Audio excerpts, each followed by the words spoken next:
Hi, I'm Mike Tenney, host of Pop Culture Catechism, and this is Awaken the Word, a reading from the Holy Gospel according to Luke. And I tell you, everyone who acknowledges me before others, the Son of Man will also acknowledge before the angels of God. But whoever denies me before others will be denied before the angels of God. And everyone who speaks a word against the Son of Man will be forgiven. But whoever blasphemes against the Holy Spirit will not be forgiven. When they bring you before the synagogues, the rulers, and the authorities, do not worry about how you are to defend yourselves or what you are to say, for the Holy Spirit will teach you at that very hour what you ought to say. So in today's gospel, we have a real challenge from Jesus. Do not deny me before other people. Acknowledge me before other people, or I will deny you on the last day. Whew. These words should strike to our heart and make us step back for a little bit and assess ourselves.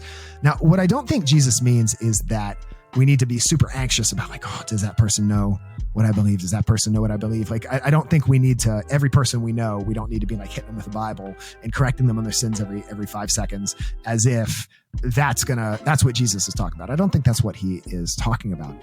But he is talking about living your faith out loud and living your faith in a public way. And we shouldn't be afraid to let others know that we're Christians, that we're Catholics.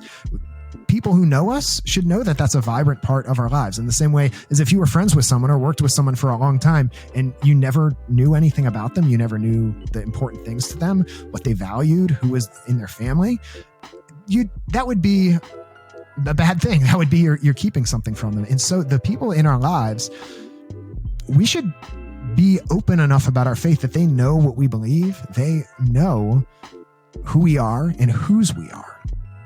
Now, again, that doesn't mean everyone needs to be hit over the head with Catholic doctrine every day, but let's look to the example of Jesus and the disciples. What did they do with most of their time? Most of their time was spent eating and drinking with people, spending time with people. And yes, then there was an openness. Once they got to know people, there was an openness to speaking into their lives. And we should be willing to do that too.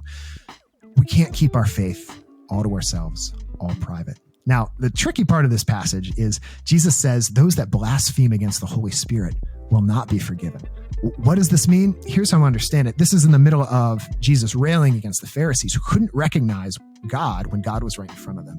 And so this is the important for us of the church, of the catechism, of the scriptures, of a spiritual community.